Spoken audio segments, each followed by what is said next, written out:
Inshallah, today we're going to talk about the conditions of the obligation of zakah. And the first is al-Islam. And zakah is only mandatory upon the Muslim. Only mandatory upon the Muslim, not the non-Muslim.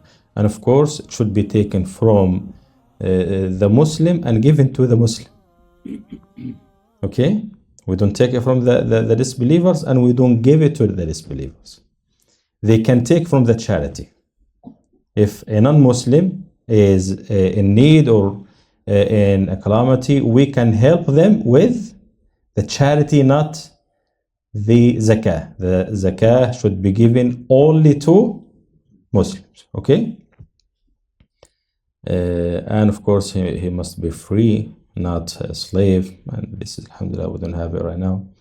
And regarding sanity and puberty, they are not required for the obligation of zakah. So if a young person or a mad person who has money, we must take the zakah from them. The wali, the guardian, must take the zakah and pay the zakah. It's mandatory upon him to give the zakah. For example, if we have an orphan, okay, who has, mashallah, money, inherited a big wealth from his father. He's very rich, but he's young. There is no rules, Islamic rules upon him. Someone is just 9 or 10, okay? Islamically, there is no, salah itself, it's not mandatory upon him, okay? But when it comes to money, his money, should we take the zakah from this money or not? Is it voluntary or obligatory? Okay, we must take this because he can invest the money, the wali or the guardian. We take the zakah from that money. Okay, and that's according to the majority of the scholars, Maliki and Shafi and Hanbali.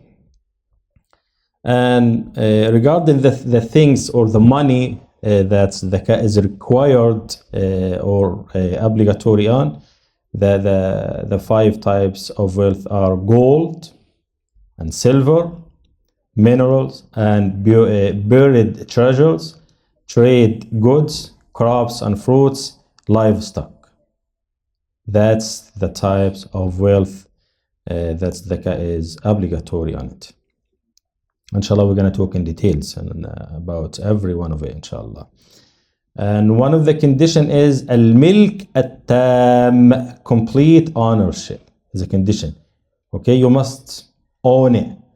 If you cannot take it, if you don't have access to your money, if you don't have this access, there is no zakah on it until you have full access on your money.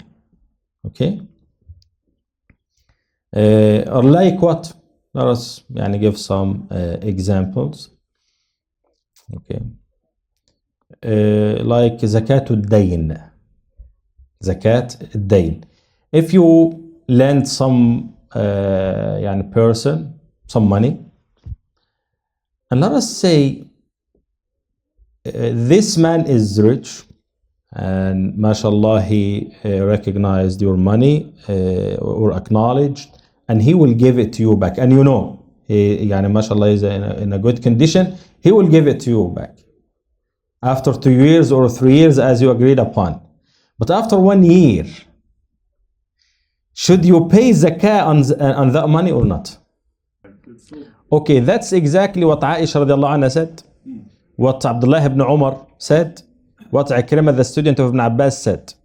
But the majority of the scholars, Shafi'i and Hanbali and Hanafi, they said we must pay zakah. Okay? And regarding Hanafi and Hanbali school, they said when you have it, when you take it, when you receive it, pay the zakah. It's not mandatory upon you to pay the zakah every year.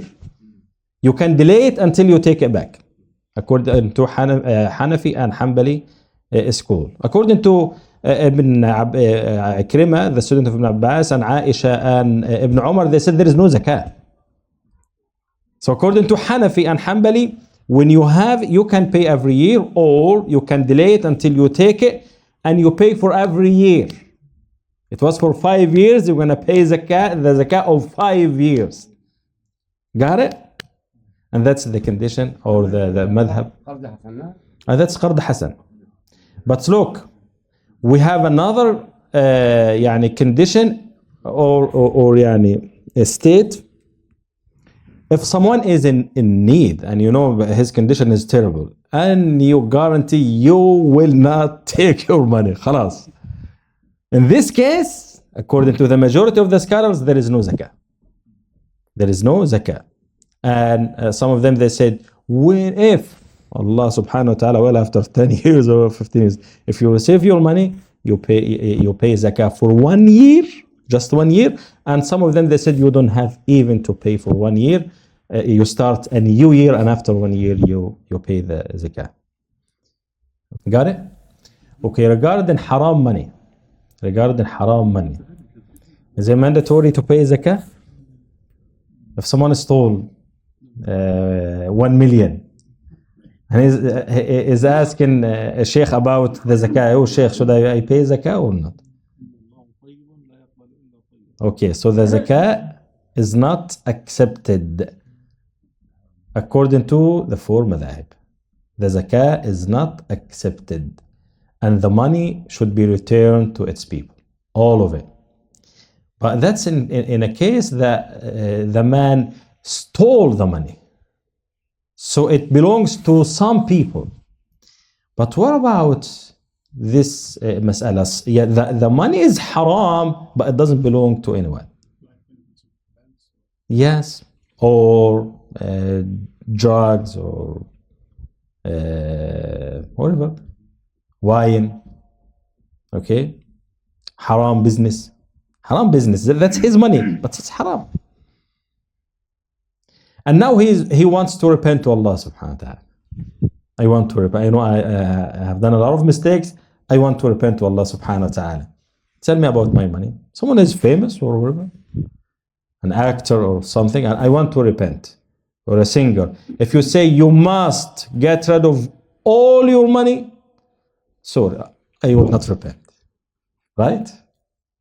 So you close the door of repentance on his face.